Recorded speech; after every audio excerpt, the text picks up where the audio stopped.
திருப்போம் ஆதியாகமம் 2ஆம் அதிகாரம் 16-17 ஆகிய வசனங்கள்.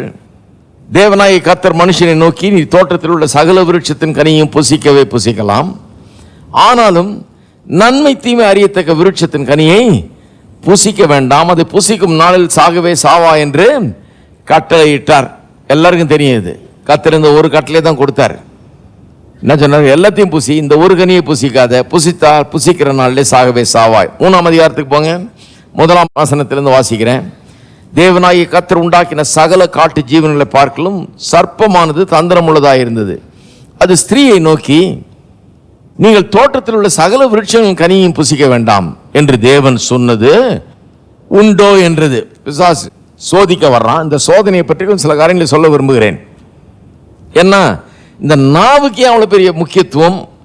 இந்த இருதயம், நாவு இங்கே என்ன ஆயிடுச்சு, மனுஷன் விழுந்து போனதில் இங்கே என்ன ஆயிடுச்சு, இதை புரிஞ்சுக்கிட்டா தான் நான் இப்போ ரட்சிக்கப்பட்ட மனுஷனுடைய நாவு, இருதயம், மனசு அதை பற்றி சொல்ல போகிறேன். அதை சொல்லும்போது அப்போ தான் விளங்கும். இதை புரிஞ்சுக்கிட்டா தான், விழுந்து போன மனுஷனுக்கு என்ன ஆச்சுன்னு புரிஞ்சுக்கிட்டா தான் ரட்சிக்கப்பட்ட மனுஷனுடைய நாவு எப்படி இருக்கணும், அது ஜீவ விருட்சம் போல இருக்கணும், அது நன்மைகளை பிறப்பிக்கிற நாவாக இருக்கணும், அது ஆசீர்வாதத்தை பிறப்பிக்கிற நாவா இருக்கணும், நாச மோசங்களை பிறப்பிக்கிற நாவா இருக்கக்கூடாது. அவனுடைய இருதயம் அப்படி இருந்தால் தான் நாவு அப்படி பேசும். இருதயத்தை எப்படி ஆக்குறது, மனதை எப்படி ஆக்குறது, அதெல்லாம் சொல்ல போகிறோம்.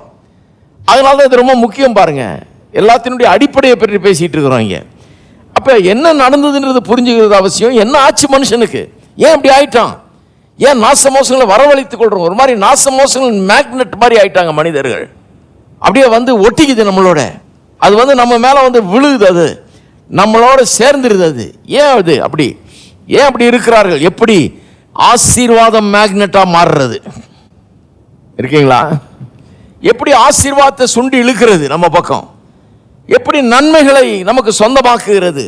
அப்படிப்பட்ட ஒரு இருதயம், மனது, நாவு எப்படி உண்டாகும்? இதான் ரட்சிப்பு. பாருங்க,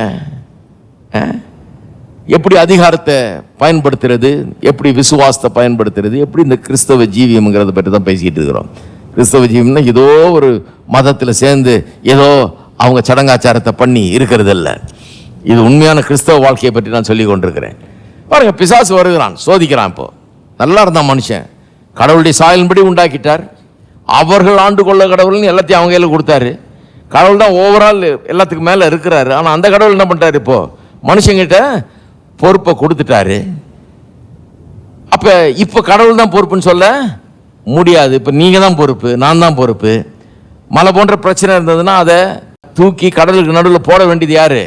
நம்ம. அதுக்குரிய அதிகாரம் இருக்குது. கடவுள் ஏன் இப்படிப்பட்ட ஒரு மலை போன்ற பிரச்சனையை எனக்கு கொடுத்தாரு, ஏன் இங்க வச்சாருன்னு சொல்லக்கூடாது. அதை தூக்கி கடல் எறிய வேண்டியது உங்களுடைய பொறுப்பு. பொறுப்பெடுங்க. பொறுப்பெடுக்காம இருக்கிறதுக்கு தான் என்ன சொல்றது, எல்லாம் கத்தர் கையில் இருக்குது, எல்லாம் கத்தர் கையில் இருக்குதுன்றது. பொறுப்பெடுக்கிறவர்களா இருக்க வேண்டும். சரி, கர்த்தர் இப்படி வச்சுட்டாரு. அவர்கள் ஆண்டு கொள்ள கடவுள்னு அன்னைக்கு சொன்னாரு. அவர் மாத்திக்கவே இல்லை, சும்மா சொல்லல, அதை பேஜை நிரப்புறதுக்காக சொல்லல. நல்ல பெரிய பைபிளா கொடுப்போம் உங்களுக்கு, நல்ல ஸ்டைலா கோயிலுக்கு எடுத்துட்டு போட்டோன்னு இல்லை. மனுஷன் அப்பத்தினால் மாத்திரமல்ல, தேவனுடைய வாயிலிருந்து புறப்படுகிற ஒவ்வொரு வார்த்தையினாலும் பிழைப்பான்னு எழுதி இருக்குது. அப்ப ஒவ்வொரு வார்த்தையும் ரொம்ப முக்கியம். இங்க கர்த்தர் சொல்லி இருக்கிறாரு, இப்படிதான் அவர்கள் ஆண்டு கொள்ள கடவர்கள். அதை எங்கேயாவது பெருசா எழுதி போடுங்க, உங்களுக்கு வளர்கிற வரைக்கும். அவர்கள் ஆண்டு கொள்ள, நீங்க ஆள கடவர்கள். உங்க குடும்பத்தில், உங்களுடைய சமுதாயத்தில், உங்க வாழ்க்கையில, உங்கள் தொழிலில், உங்களுடைய எல்லா காரியங்களிலும் ஆட்சி யாருக்கிட்ட இருக்குது? உங்க கிட்ட தான் இருக்குது. நீங்க எதை அனுமதிக்கிறீர்களோ அது அனுமதிக்கப்படும். நீங்கள் எதுக்கு அனுமதி மறுக்கிறீர்களோ அதுக்கு அனுமதி மறுக்கப்படும். ஹலோ, தப்பு நடந்தா எனக்கு தெரியாது பண்ணக்கூடாது. என்னென்னமோ நடக்குதுங்க எங்கள் வீட்டில், எனக்கு என்னங்க தெரியும் ஒரு ஆள் சொல்கிறான் பாருங்க. எனக்கு என்னங்க தெரியும், நம்ம என்ன பண்ண முடியும், எல்லாம் ஆண்டவன் செயல். ஐயோ, ஆண்டவன் செயல், ஆண்டவன் செயலாக இருந்தால் ரொம்ப நல்லா இருக்கும். முதல் அதிகாரத்தில் வாசித்து பாருங்க, ஆண்டவன் செயல் இருக்குது. என்னெல்லாம் உண்டாக்குனார், என்னெல்லாம் சிருஷ்டித்தார்னு. நல்லதுன்ற வார்த்தை 7-8 தடவை வருதுங்க. திரும்ப திரும்ப சொல்றாரு, நல்லது நல்லது நல்லது நல்லது நல்லது நல்லது நல்லது மிகவும் நல்லது, இப்படிதான் வருது 1ஆம் அதிகாரம். கெட்டதுன்னு ஒரு தடவை வருதா பாருங்க, வரவே இல்லை. கெட்டதே அங்கே கிடையவே கிடையாது, வெறும் நல்லது. அப்ப ஆண்டவன் செயலா இருந்தா நல்லதா இருக்கும், அது கெட்டதாகவே இருக்காது. அப்ப பாருங்க, நல்லா புரிந்து கொள்ளணும் இந்த காரியங்களை. அப்ப பொறுப்பை நாம எடுக்கணும். நல்லது நம்ம இடத்துல நடக்கிற மாதிரி பார்த்துக்கணும், கெட்டது நடக்காம தடை செய்யணும். இதுதான் அதிகாரம். அதுக்கு தான் மலையை பார்த்து எவன் சொன்னாலும் அது அப்படியே ஆகும்னாரு. அப்படி சொன்ன பிறகு என்னால் நமக்கு என்னங்க முடியும், நம்ம கையில் என்ன இருக்குது அப்படின்னு சொல்கிறது தப்பு. நிறைய கிறிஸ்தவங்க அதான் சொல்லிட்டுக்கிறாங்க, நம்ம கையில் என்னங்க இருக்குது, நம்ம கையில் ஒன்றுமே இல்லை. இதுக்கு ஆமே நல்லேலியான்னு சொல்கிற ஒரு கூட்டமும் இருக்குது. உங்கள் கையில் தான் இருக்குது, நீங்கள் தான் பொறுப்பு. சில ஆளுங்க இருக்காங்க வீட்டில், என்ன கேட்காத, காசு இல்லைன்னா என்ன கேட்காத, எனக்கு தெரியாதுப்பா இப்பவே சொல்லிட்டேன் நான். உங்களை தான் கேட்போம். எதுக்கு பைபிள் வச்சிருக்கிறீங்க, எப்படி காசு வரும்னு கண்டுபிடிங்க அதுலேருந்து. எதுக்கு ஆண்டவர் விசுவாசிக்கிறீங்க, சும்மா கோயிலுக்கு போயிட்டு வரீங்களா தலையை காட்டிட்டு. எப்படி ஜெபம் பண்ணணும், எப்படி கேட்கணும், எப்படி பெற்றுக்கொள்ளணும், எப்படி தேவைகளெல்லாம் சந்திக்கப்படுது, எப்படி எல்லாத்தையும் சொந்தமாக்கணும், இதெல்லாம் கற்றுக்குங்க. என்ன கேட்காதப்பான்னு சொல்கிறது ஒரு அப்படிப்பட்ட ஒரு ஆம்பளை வீட்டில் தேவையில்லை. ஹலோ, பைபிள் எடுத்துக்கோ, வா சபைக்கு போகலாம். எப்படி தேவையெல்லாம் சந்திக்கப்படுது, நம்முடைய கர்த்தர் எவ்வளோ பெரியவர், எவ்வளோ நல்லவர், நாம் எப்படி வாழலான்றதை கற்றுக்கலாம். ஏன்னா இந்த வீட்டுக்குள்ள பஞ்சம் பசி பட்னி அது இல்லை இது இல்லை துணி இல்லை செருப்பு இல்லை இதெல்லாம் இருக்காது. இந்த வீட்டுக்குள்ள எல்லாம் இருக்கும். இங்கே வா போகலாம் கோயிலுக்குன்னு புருஷன் தான் கூப்பிட்டு வரணும் எல்லாரையும். சொல்றாரு, எனக்கு ரொம்ப வேலைங்க, அதனால அந்த டிபார்ட்மெண்ட் அந்த அம்மாட்ட கொடுத்துட்டேன். பிள்ளைகளெல்லாம் கோயிலுக்கு கூப்பிட்டு போயிட்டு அந்த அம்மாவும் ஒழுங்காக உபவாச ஜபம், எல்லா ஜபத்துக்கும் முழு வால் நைட் ப்ரேயர் எல்லாத்துக்கும் போயிடுவாங்க. நான் ரொம்ப வேலை, என்னால் இதெல்லாம் முடியவே முடியாது, பைபிள் வாசி கூட நேரம் இல்லை, எனக்கு ஜபம் பண்ண நேரம் இல்லை. எங்களுக்கெல்லாம் சேர்த்து அவங்க ஜபம் பண்ணி எங்களை காப்பாற்றுறாங்க. அதனால தான் குடும்பம் அப்படி இருக்குது. நீங்கள் தான் கூப்பிட்டு போகணும், நீங்கள் தான் போதிக்கணும். கூப்பிட்டு போகிறது மட்டும் இல்லை, வீட்டில் அதன்படி நடந்து கொள்கிறாங்களான்னு பார்த்து நீங்கள் தான் போதிக்கணும். தேவையில்லை சந்திக்கிறதுக்கு உங்களுக்கு பொறுப்பு இருக்குது. மலை போன்ற பிரச்சனைகளை அகற்றணும், சமாதானத்தை வீட்டில் கொண்டு வரணும், நிலைநிறுத்தணும். வீடு நல்லா இருக்கிறது நீங்கள் உங்கள் பொறுப்பில் இருக்குது. ஹலோ, சில ஆம்பளைங்க யோசிக்கிறாங்க, தப்பான கோயிலுக்கு கூப்பிட்டு வந்துட்ட மனைவியை இப்போ ஏதாவது வீட்டில் ராங்கன்னா இவ வேற நம்மளை கேட்பா, நம்மளை பிடிப்பாங்களே இனிமே. நல்லா பிடிங்க. அப்படிதான் அது, அப்படிதான் அது. நம்ம தான் பொறுப்பு. கர்த்தர் அப்படிதான் சொல்றாரு. ஆதாம தான் பொறுப்புன்னாரு, ஆதாம தான் பொறுப்புன்னாரு. சரி, அப்ப கர்த்தர் அப்படிதான் வச்சுட்டா பாருங்க. அவர்களால கடவர்கள் தினதோறும் அதை யோசித்து பாருங்க. அவர்களால வீட்டில் எழுதி போட்டுருங்க கொஞ்ச நாளைக்கு, அது உள்ள இறங்குற வரைக்கும் அதை எழுதி. அவர்களால கடவர்கள்னா நீங்க, உங்க மனைவி, உங்க பிள்ளைங்க எல்லாம் நீங்க தான் ராஜாக்கள். நீங்க சொல்றத வீட்டில் நடக்கும். நீங்க தானே ராத்திரி வீட்டை பூட்டுறீங்க. எதுக்கு? நீங்க தான் ஆட்சி. யாரை உள்ள விடுறீங்களோ அவங்க தான் உள்ள வர முடியும். கேட்டை நீங்க தானே போட்டுறீங்க. ஏன்னா நீங்க தான் அனுமதிக்கிறீங்க, அனுமதி மறுக்கிறீங்க. எல்லாமே அப்படிதான். சந்தோஷம் இல்லாத நிலைமை அனுமதிக்கிறது நீங்க தான், அனுமதி மறுக்கிறது நீங்க தான், எல்லாம் நீங்க தான். உள்ள வந்துருச்சு சண்டைனா அனுமதிச்சு யாரு? உடனே கையை உயர்த்திடணும். நான் தான் பொறுப்பியா, இந்த வீட்டில் இந்த சண்டை வந்ததுக்கு நான் தான் பொறுப்பு. அது சரி பண்ணிடுறேன், நான் இன்னைக்குள்ளத ரைட் பண்ணிடுறேன். இருக்கிறீங்களா? என்ன அது கோயிலா? இது என்னது? இது ஒரு பரலோகத்தை பற்றி ஒரு வார்த்தை கூட சொல்லியே. வேற என்னத்தை பற்றி சொல்லிட்டு இருக்கேன்னு நினைக்கிறீங்க? பரலோகம் போல இருக்கிற வாழ்க்கையை பற்றி தானே சொல்லிட்டு இருக்கிறேன். இப்போ வீடை எப்படி பரலோகம் மாதிரி ஆக்குறதுன்னு சொல்லிட்டு இருக்கிறேன். பரலோகம் பற்றி சொல்லலன்னாதீங்க. சிலருக்கு வந்து செத்தா பரலோகம் போகணும்னு சொல்லி அவரு உயிரோடு இருக்கும்போதே பரலோகத்தை பார்க்கலாம்னு சொல்லிட்டு இருக்கிறேன். கோட்டை விட்டுறாதீங்க. இருக்கிறீங்களா? பொறுப்பு எடுத்துக்கணும். ஆளை கடவுள்னு சொல்லிட்டாரு, இன்னிலிருந்து ஆட்சி நடத்த போறேன். பாத்திர 2ல் 1 கரெக்டா இருக்கும். எல்லாம் இப்படித்தான் நான் தீர்மானங்கள் எடுக்கிறேன். கர்த்தர் கொடுத்த அறிவு ஞானத்தை வச்சு, கர்த்தருடைய சித்தத்தை வச்சு, கர்த்தரோடு எனக்கு இருக்கிற உறவை வச்சு நான் தீர்மானங்கள் எடுப்பேன். கரெக்டா காரியங்களை செய்வேன். இப்படிதான் நடக்கும். இயேசுவின் நாமத்தில் இது இப்படித்தான்ற ஒரு பொறுப்பு நமக்கு வர வேணும். பாருங்க, அதான் சொல்லிட்டு இருக்கிறோம். இதெல்லாம் வேத வசனத்தின் சத்தியம். பாருங்க, அப்படிதான் மனுஷனை உண்டாக்கிட்டு அவர் ஆண்டு கொள்ள கடவுள்னு எல்லாம் பக்கத்தில் இருக்கால பார்த்து சொல்லுங்க. குறிப்பா பக்கத்தில் புருஷன் உட்கார்ந்தா சொல்லுங்க, நாம தான் ஆள போறோம்.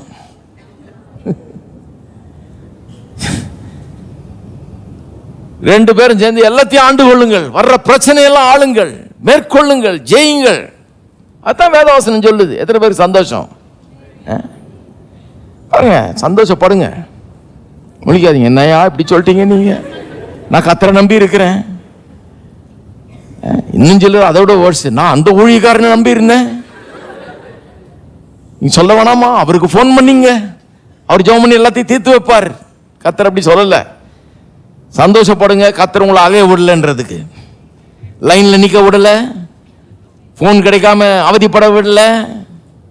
ஆண்டு கொள்ள கடவர்கள் அவங்க ஆளுவாங்கன்னு சொல்ல, நீங்க ஆளுவீர்கள். இருக்கிறீங்களா? சரி, பிசாசு எப்படி கெடுக்கிறாங்க பாருங்க. இவ்வளவு ஆளுகையில் இருந்த மனுஷனுடைய வாழ்க்கையை எப்படி கெடுத்தாங்கிறத கொஞ்சம் கவனிங்க. நல்லா எப்படி வர்றான் பாருங்க. வந்த உடனே அவன் சொல்ற ஸ்டேட்மெண்ட்டை கவனிங்க. அவன் சொல்லுகிறான், நீங்கள் தோட்டத்தில் உள்ள சகல விருட்சத்தின் கனியும் புசிக்க வேண்டாம் என்று தேவன் சொன்னது உண்டோ? இப்போ வாஸ்தவ 1ஆம் வசனத்தில் இருக்குது. அது நான் சொல்லது, என்ன பார்க்காதீங்க, இங்க பாருங்க. நீங்கள் தோட்டத்தில் உள்ள சகல விருட்சங்களின் கனியும் புசிக்க வேண்டாம் என்று தேவன் எப்படி திரிக்கிறாங்க பாருங்க. கர்த்தர் என்ன சொன்னாரு? அவ்வளவு மரஞ்செடி கொடிகள் பல வகைகள்லாம் உண்டாக்கி வச்சுட்டு எல்லாத்தையும் புசிக்கலாம், இந்த ஒன்றை மட்டும் புசிக்காதன்னாரு. இவன் அப்படியே டோட்டலா திருப்புறான் பாருங்க. சகல விருட்சத்தின் கனியும் புசிக்க வேண்டாம் என்று சொன்னது உண்டோ? அப்படியா சொன்னார் அவரு? அதாவது எடுத்த எடுப்பிலேயே கடவுள் ரொம்ப கடினமானவர். அவரை மாதிரி ஒரு கஞ்சத்தனமானவர் பார்க்க முடியாது. இவ்வளவு பண்ணி வச்சிருக்காரு, நீ சாப்பிட்டா என்னவா, உன்னை எதுவுமே சாப்பிடக்கூடாதுன்ட்டாரா? இவ்வளவு இருக்குது, ஒண்ணுமே சாப்பிடக்கூடாதுன்னு சொல்றாரா ஒண்ணு? அப்படிங்கிற மாதிரி கேட்கிறான். பிசாசினுடைய தோற்றத்தை இங்க நல்லா பார்த்துங்க. பிசாசு எப்படிப்பட்டவன்? பிசாசுன்னா நிறைய பேர் என்ன நினைக்கிறாங்க, இந்த பில்லி சூனியம் மந்திரவாதம் இதே தான். பிசாசுன்னு அதுதான் மனசுல வருது அவங்களுக்கு. அப்புறம் பிசாசுன்னு 2 கொம்பு வச்சுட்டு கருப்பு உருவமா ஒரு வாளோட நிற்பான். விகாரமா இருக்கும், பார்த்தாலே பயந்துரும். கிடையாது, கண்டிப்பா அப்படி வரமாட்டான். எப்படி வரான்னு சொல்றேன். கர்த்தர் சொன்னது அப்படியே ஆப்போசிட்டா திருப்பி போட்டு ஆப்போசிட்டா சொல்லுவான் பிசாசு. அதுதான் பிசாசு. என்ன சொல்றான்? சகல விருட்சத்தின் கனியும் புசியாதீர்கள் என்று சொன்னது உண்டோ அப்படின்றான். டோட்டலா அவர் சொன்னதுக்கு ஆப்போசிட்டா சொல்லுகிறான். ஏன் அப்படி பண்றான்றதை கவனிக்கணும் பாருங்க. அப்படிதான் பிசாசு வர்றான். அதை சில நேரத்தில் மனுஷர்கள் சொல்லுவார்கள். உங்கள்கிட்ட மனுஷர்கள் சொல்லுவார்கள். நீங்க வெறும் மனுஷன் தானே நினைச்ச கூடாது. இயேசு மாதிரி அதை டிசர்ன் பண்ண தெரியணும். இது எங்க இருந்து வருதுன்னு. மனுஷன் தான் சொல்றான், மனுஷன் வாயிலிருந்து தான் வருது. சொல்றது உங்க சொந்தக்காரரு அல்லது நண்பர்கள், இன்னொரு விசுவாசியா கூட இருக்கலாம். ஹலோ, யாரும் சிரிக்கிறாங்க. ஐயோ, அப்படியே புட்டு புட்டு வைக்கிறாரு.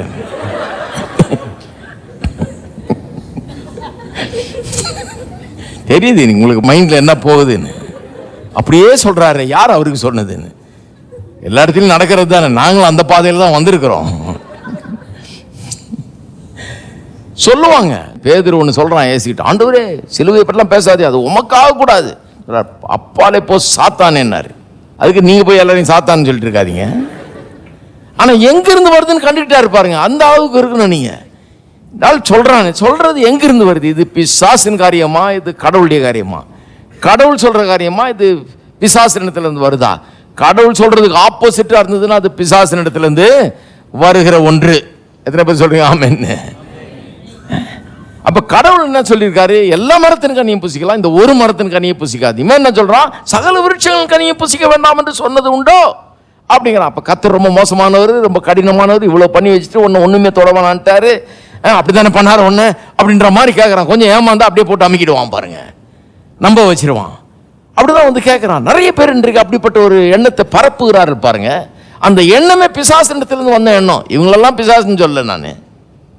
ஹலோ, அது பிசாசு தூண்டுகிற ஒரு எண்ணம். அதை பிசாசு ஜனங்களை உபயோகப்படுத்தி பரப்புறான் பாருங்க. எப்படிப்பட்ட ஒரு எண்ணம்!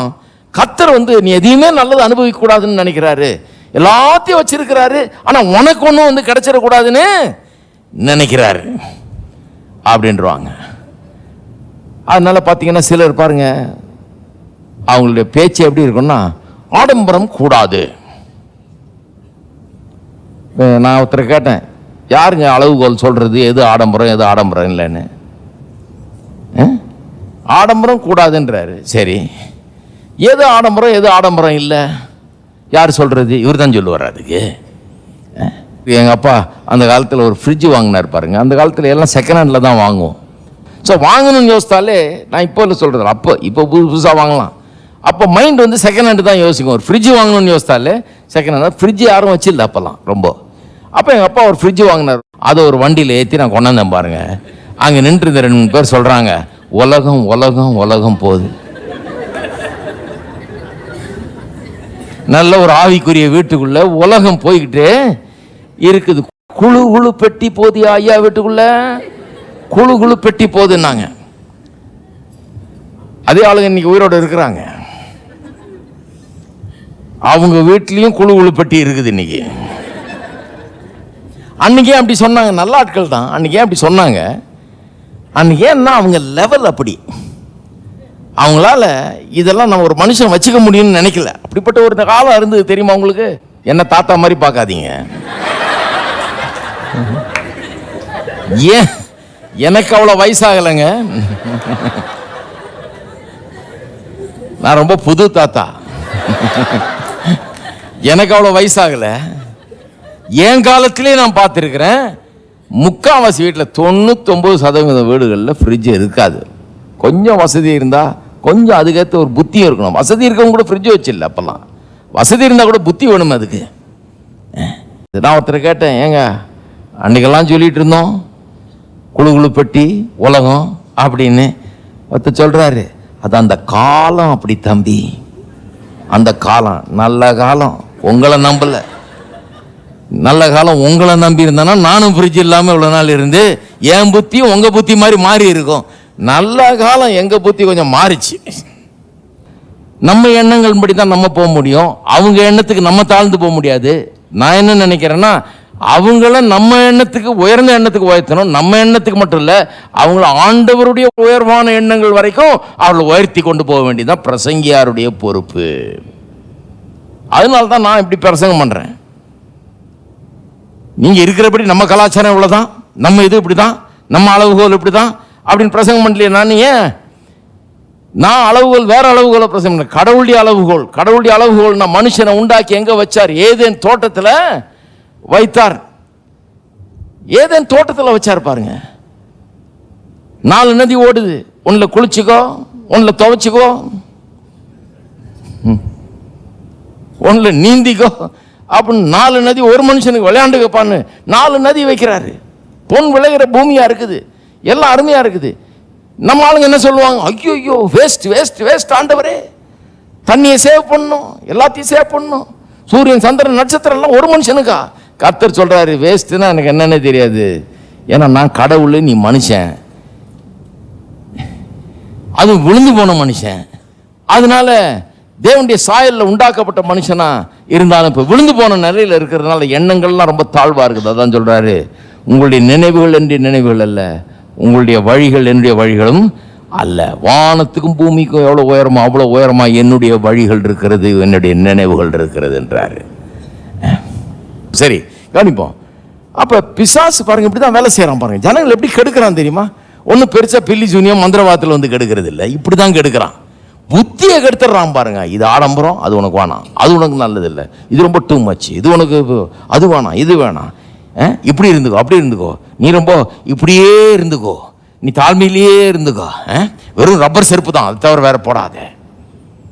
ஒருத்தர் சொல்றாரு, நான் அந்த காலத்துல இந்த காலத்துல ரப்பர் செருப்பு மட்டும்தான். ரப்பர் செருப்பு போடுறது தப்பே கிடையாது, ஆனா இது மட்டும்தான் ஒரு கொள்கை தேவையா?